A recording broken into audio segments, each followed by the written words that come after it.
Hey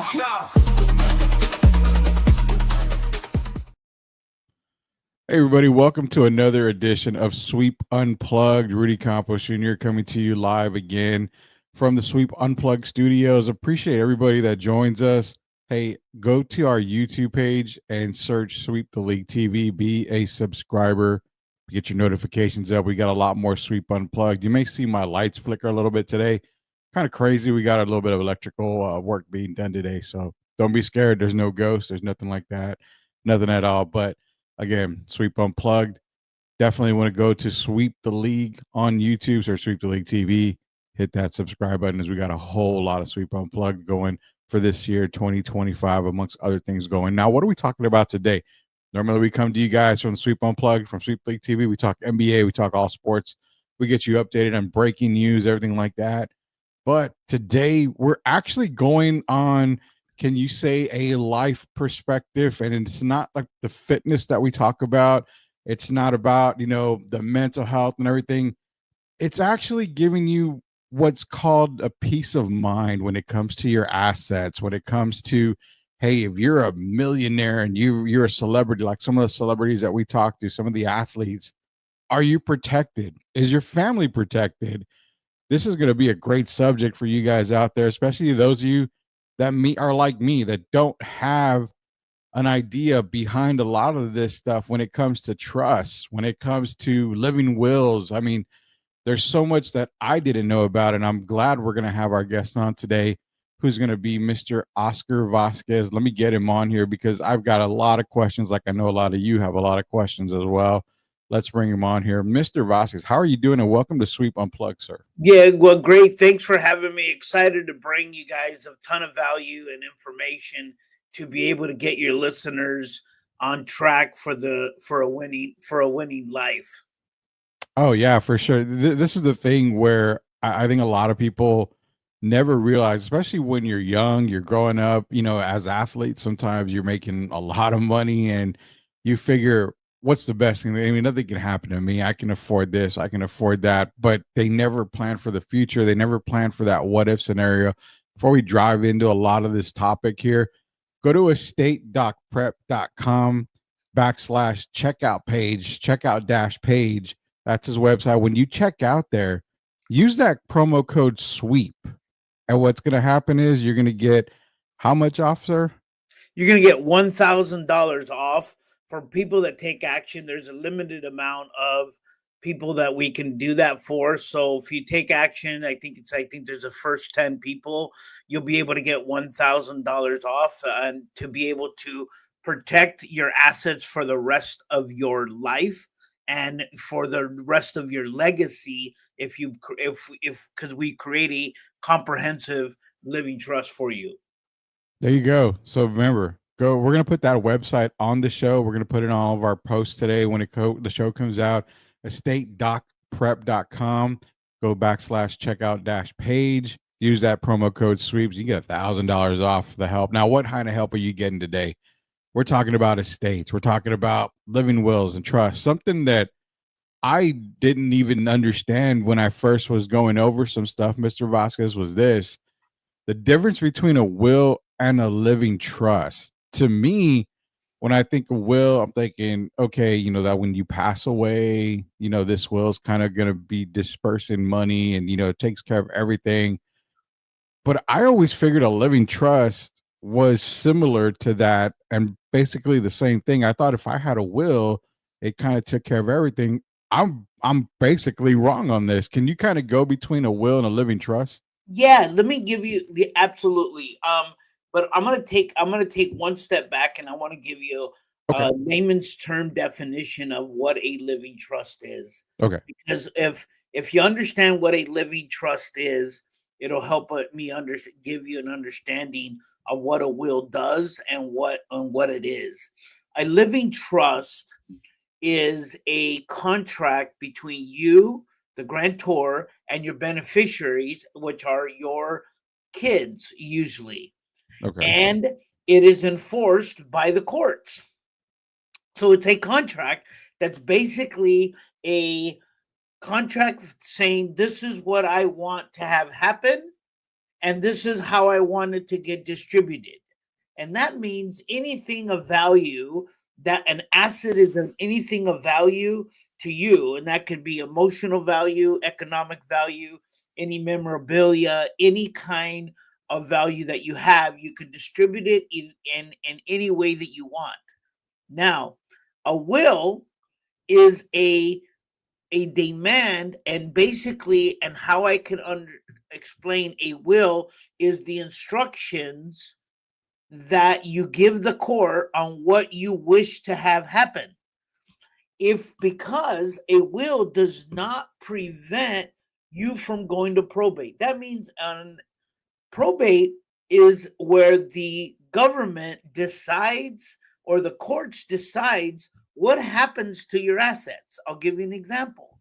If Mhm. you have a collection of memorabilia, if you have a retirement account, if you have a home, and you do not have a living trust, then you have to pay to go to court, or your beneficiaries will pay to go to court, and you go to probate. And that usually, on average, is about $26,000 on average, Oh, all the way up. I've seen it all the way up on court and attorney costs, all the way up. The highest I've seen it is $180,000 that you get paid. So the biggest difference between a will and a living trust is that a living trust prevents you, or your beneficiaries, from having to take the assets, that you take portion of the asset and pay the court.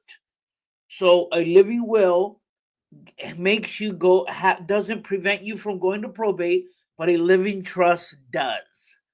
And because of that, a living trust can be more in depth on exactly what you want. For example, let's just say, Rudy, you have a person that says, "Hey, I have a rental property, and if you sell this property, I want you to save $100,000 for the beneficiary, for my grandkids. mhm. Right? I want my kids to be able to go to school, or to be able to have that, break the chain of the legacy of being able to have that opportunity. Like, how many kids in this world have great talent, but they didn't get a scholarship Yeah.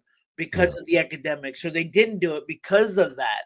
Now, that if you have a trust, you can have that opportunity to be able to change that legacy for your kids. So in essence, having a living trust, in summary, the difference between a living trust and a will is, a will does not prevent you from going to probate or going to court.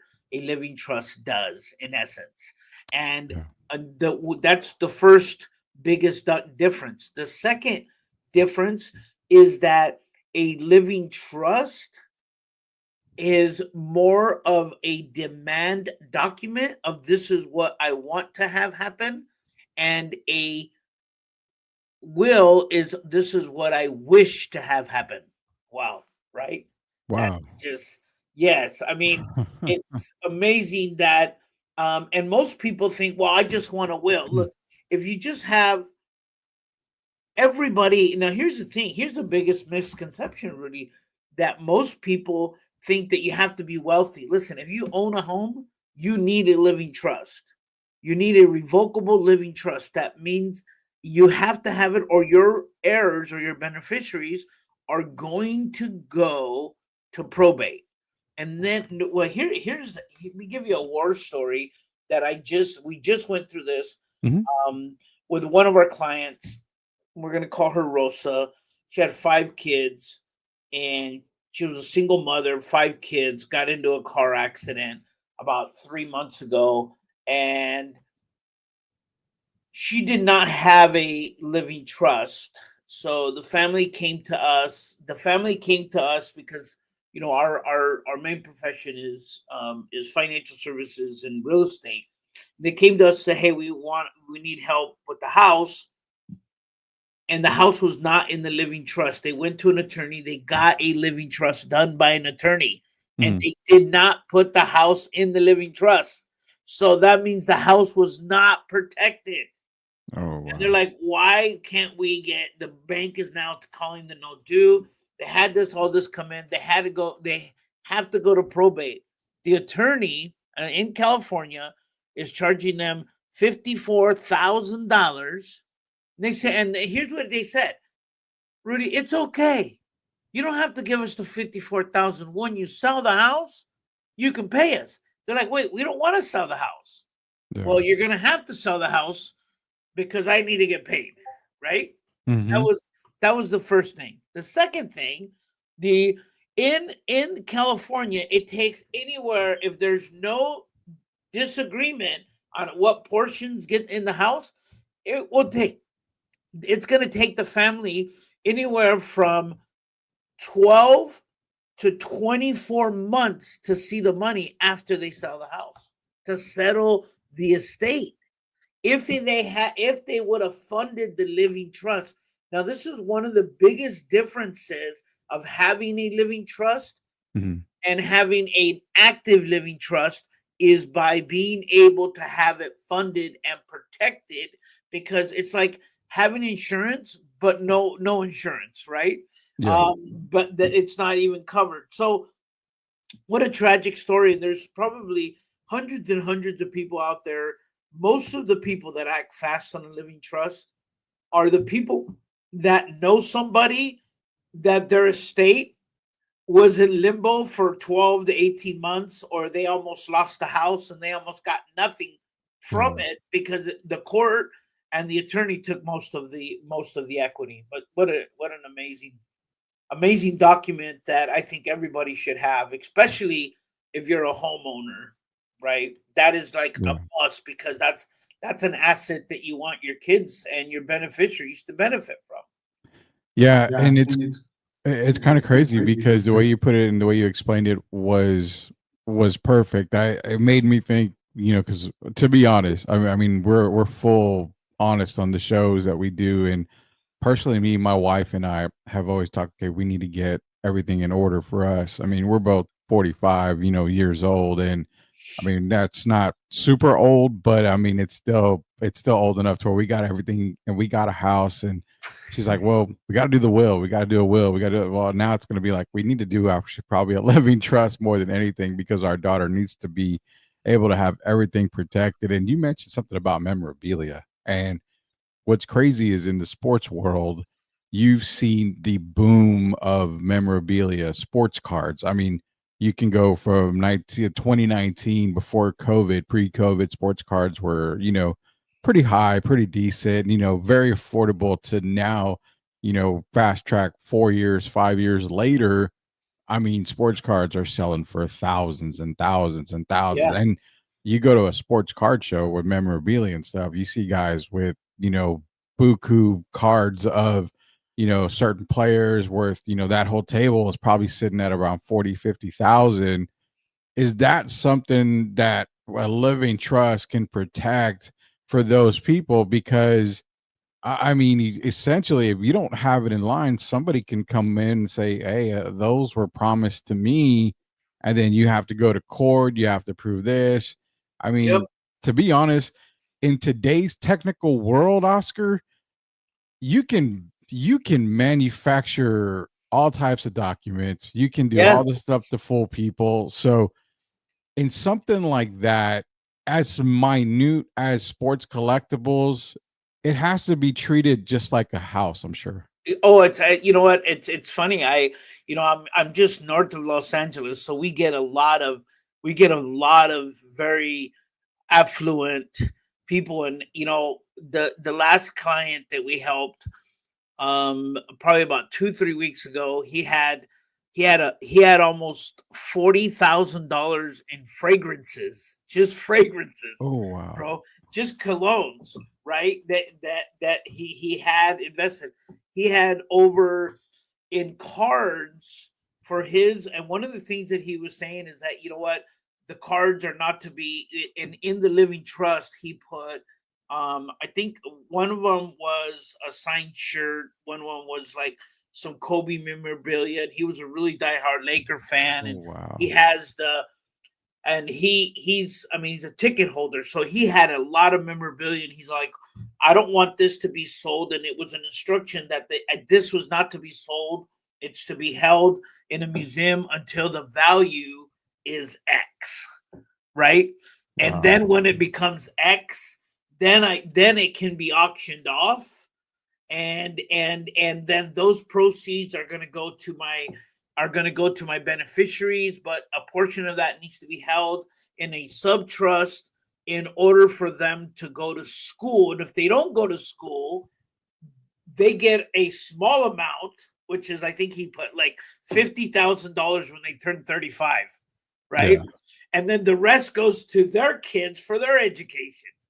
So he did that where it went down to seven layers. He wants to go down 7 layers. And I said, let me ask you a question. Why is that? And he goes, you know what? I want my grandkids to know my name. And the only way they're going to know my name is that I'm going to put a scholarship in my name that they're going to be able to go to school. If they don't want to go to school and do anything with themselves, then that $50,000 seed money at that time will be able to allow them to be able to start a business, right? Yeah. And so it was that to me that gave me an aha moment and said, wow, a living trust can actually live on. And then he even put into a bank where he said it was called the waterfall method, where he got a life insurance policy for his kids. So the money in the living trust would generate money for when the kids got older, they had money to go to school, even if all of his things, he goes, if something were to go wrong with all of my collectibles, because he has cars. It was amazing. All of these assets. And people say, like, what do you put in the living trust? And it's simple. Anything that has emotional or economic value to you, everything. So that's one thing. Now, and as you said, kids, I'm going to tell you the second person, the people that have a living trust, the second people that take really bad action is when they know somebody that passed when they had young kids, because the kids goes into social services if you don't have a guardianship awarded. And in your living trust, you pick guardianship, says, hey, I want Uncle Rudy to be able to take care of Johnny and Jill for temporary until a family member comes forward, or until the permanent guardianship goes through, right? If not, imagine, going, you as a family, a mom and dad, you're out to dinner, date night, and a tragedy happens. What happens to the kids? Well, that night they go to social services. That's a trauma that's going to be incurred for lack of planning. If you have a living trust and you have your guardianships and you have that already appointed, the kids don't go to social services. They say, you know what? I am the executor. I am the trust. They're incapacitated, and I'm going to take charge of them. Now, social services will allow a family member to stay with them temporarily, but a lot of them, like in California, they take possession of the children first for a day or two. It's like, I've never been, but if you go, it's like if you ask somebody that's never been to jail, hey, how was your day in jail? They're like, dude, that's the worst day of my life. Imagine a child staying in a house that's a stranger. That's crazy, right? Yeah. But a living trust can prevent that, because one of the tools that you get with the living trust, in a comprehensive living trust, is guardianship. Is what happens to your children if this happens. And we always tell people, we always recommend and say, look, dig deep. We can put one, but we always recommend you go 3 deep. We always recommend you go 3 deep. In other words, you pick number 1, number 2, and number 3. If this person is not available or capacitated, or they go down a wrong path, right? They go down and their life changes. They're no longer the spiritual person that you grew up with, Yeah. right? And they change, then you want them to be able to have other alternatives if that person chooses not to, or the kids are just not healthy enough to stay there mentally, right? Yeah. Man, it's a deep dive, and it's something that I think, personally me, gives me a lot more to look into. And the way I'm going to do that definitely is a state doc prep. You can get a contact with Mr. Oscar Vasquez and you can talk to him, and he'll give you all the advice you need, like advice we're getting right now. But it truly does open my eyes because it's like I said before, it seems like my wife and I thought it was so easy to just, you know what, we just need a will. My mom and dad Right. always taught us, you have to have a will, but it's a lot more complicated than just a will because, like you mentioned, a will kind of is an umbrella, but where the living trust is, it's the little parts of the umbrella inside that create the umbrella. And it's, It's more specific. It's more, yeah, it's a demand like, hey, this is what it is. You have to do this. You have to do this. You have to do this. To where a correct. will is kind of like, well, here's everything I own. Here you go, honey. Here you go, daughter, son. This is yours. But the biggest thing is one word. It's protection. There's no That's right. protection in a will, is what it is. Yeah, and here's the thing. I always call the will, and they say like, what would be if I could describe a will in a couple words? It would be, I love you, right? I love you. Here's everything I own, Yeah, right? And, exactly. and there's no repercussion, and then there's always in there. So, but before one, I want to give a couple. I want to give some great nuggets on here's the things that Sure. you should consider. One, if you have, everybody has an estate. Mhm. Okay, everybody has an estate. Who has to have a living? Who should have a living trust and has to have it, or you go to probate. Because one, it's like this: if you own a home, you should have a living trust. Now, 10 years ago, a living trust, attorneys were doing living trust for a cost of $600 to $1,200. Today, an attorney charges for a living trust anywhere from $3,000 for a basic one home living basic trust, no additional comprehensive, and it goes all the way up to $10,000. So I Mm, say, even though you're young and you're not going to die today, the document lives with you forever. gotcha. So it overviews you. So the only difference is, when do you want to pay less for a living trust now or more later? But everybody needs one if you're a homeowner. If you're not a homeowner and you have young children, you need to at least have a guardianship. You can just get a guardianship agreement or something like that. But more than anything else, if you're a homeowner, a living trust is something that should be done almost immediately to protect you at the lowest possible cost. Yeah, and that's something that we've all got to look into because a lot of us are homeowners, and you take for granted the fact that, well, I have a document that says it's a will. It protects my home. It protects my family. It protects everything. You're right. It protects you up to a point. Is that what it is? Is that there's always that roadblock at the end, and I know a couple of people that have gone through probate, and it's so crazy to hear some of the stories because they've been in probate for years. I mean, it Yeah, can go on years and years and years. And, it's like, well, we're at the end point, and then somebody else, whether it be a company, whether it be a long lost relative, somebody just walks in and says, hey, I was promised this. Guess what? It starts all over again for probate because there's yeah, so many.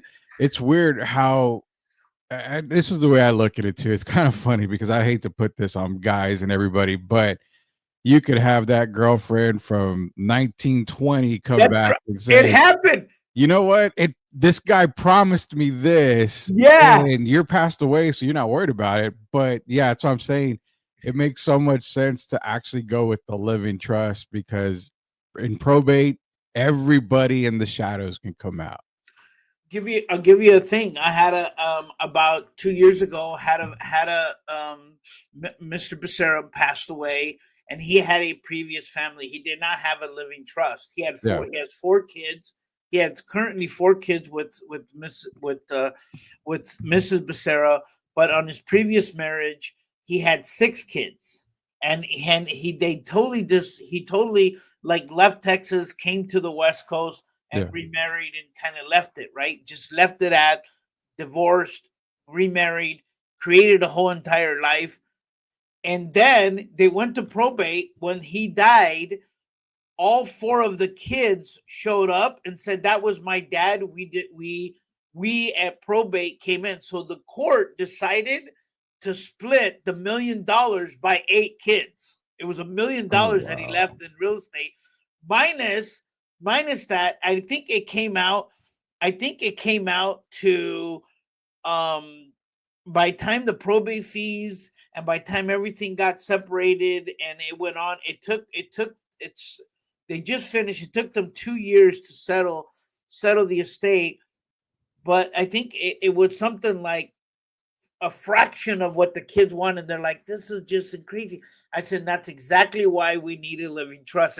And it's funny that you say that, because those kids came out of the woodwork, right? And said, hey, that was my dad, and we deserve a percentage. Here's pictures of him, and here's, my mother was married to him, and she always said that when he passed, he was going to have money, and we should come and collect, because we're his kids. And he didn't have a living trust. If he would have had a living trust and excluded that family because it was no longer his family, because they didn't connect anymore, a living trust could have prevented that. And now his beneficiaries, the true intention of building that small wealth, the sacrifices, all the things that we do. I mean, look, we enjoy our articles, but we also say, hey, this could be a value someday that somebody could benefit from. It's kind of like investing, like you were talking about the cards. So that's just. It's funny that you say that, because that's the first story that came. Somebody could come out from the woodwork and make that happen. But yeah, Rudy, that's definitely something that people should really take into consideration, and don't procrastinate with this. Make this something. A living trust. Everybody, if you're a homeowner, you have to have it. If you're a single parent, you, at the very least, you should have a living trust for your under. If here's another thing that we a living trust that helps you that a will doesn't, which is a power of attorney if you become incapacitated, which nobody likes to talk about. Yeah. Right. But imagine if you and your wife don't have joint accounts, and you have a separate account, as if that happened, if that were the case, you become incapacitated, she will not have access to that money if she does not have a power of attorney or the trustee. If she's a co-trustee in the living trust, then she has access to the money. If not, your account freeze until you become capacitated or dead. Then people say, like, on my 401k, my kids are the beneficiaries. Yes. But if you could become incapacitated, you can have access to that money if you have only a power of attorney in the living trust. But if you don't, you won't have access to it, and you can't get your bills paid. They can't live, they can't buy food, and if you're the sole provider, what happens? Yeah. And that is just. Those are just some of the vehicles, and I wish we had more time to go into more stories, but. This is something that we're very passionate about. We're very passionate about because we've seen so many people go and suffer because there's not enough awareness of estate planning and protecting your assets, protecting your home, and more importantly than anything else, protecting your kids, protecting the future of them. Because imagine you save all this money, and then the court comes in and says, or an attorney comes in and says, hey, it's only $50,000. Don't worry about it. You can just pay me when you sell the house. Like, where's the kids going to go? Right. I mean, that was the whole purpose. Oh man, attorneys can be attorney at any time of the day, and they'll make you feel good up until it's time to collect that payment. So I totally understand that, man. Oscar, it was a great Great sweep unplugged. You opened up my eyes, and I'm glad we had this conversation. Another great conversation to start 2025. And estate.prep.com/checkout dash page. We're going to post that on our social media. We're going to post that everywhere. Why? Because if you use promo code SWEEP, you're going to get $1,000 off a discount. You can start working on that living trust because why? You've got to be protected just like everybody else, and your family needs to be protected. You got to make sure that your assets are protected, that you do not get that ex-girlfriend from 40 years ago coming up and saying, hey, I am entitled to a piece of this. You don't want that to happen. You want to make sure you contact Oscar Vasquez today. All you got to do is go to estate.prep.com, get in contact with him there. He's going to help you get through the entire process. It's a smooth, easy process. As a matter of fact, I'm calling my wife here as soon as we're done because I got to talk to her about this. This opened up my eyes a whole lot. I don't have anybody else to give my assets to. It's just to my wife and my daughter, but I want to make sure and I want to give her peace of mind that it's all going to go to her. So there's nobody coming out of the woodworks, man. But Oscar, if you want to give everybody any more last minute information, where they can contact you or anything, sir. Yeah, and here's the thing. I'm gonna give you a Reader's Digest version of the process. When you sign up, what we do is we are estate coordinators. So one of the things that we do is we walk you through the entire process. Instead of being like attorneys and taking and saying, hey, it's $10,000 to pay it, and it's 45 days. We can do it in as little as 4 to 5 days. Mm-hmm. You can do a consultation. You can call me. You can call our office at 805-909-4689. We walk you through the entire process, and then we help you fund it. We help you fund it properly. So when your document gets completed and your contract, I call it a ceremony, because what's going to happen is you're going to feel like an 800-pound gorilla just got off your back, and you're going to feel very, very good that you did this for your family. Even if you're a young family, you should really take this into consideration. And once again, Rudy, thank you guys. Thank you to Sweep the League for allowing me to bring this to your audience and letting them know and having this awareness to protect their assets and, most importantly, their family. Thank you. Yeah, I appreciate it, Oscar. And you know what? It was a great conversation because, again, this is stuff you take for granted. You don't, nobody likes to talk about passing away. Nobody likes to talk about, like you said, about being incapacitated. But you know what? It's life. It's going to happen. At one point or another, it's going to happen. You got to protect yourself now while you're still breathing, because once you're gone, there's nobody left to protect your family. Get in contact with Oscar Vasquez. Again, estate.prep.com. That phone number is 805-909-4689. Contact them today to get your life settled. That's Oscar Vasquez. Appreciate you joining us. And again, for everybody, be sure to go to our YouTube page, search Sweep the League TV, be a subscriber. We're coming a lot more Sweep Unplugged. We got another 4 or 5 episodes coming next week. We got a lot of great stuff coming for Sweep the League. So for Oscar Vasquez, this is Rudy Campos Jr. for Sweep Unplugged. Until we talk to you again next time, we'll see you later, knuckleheads.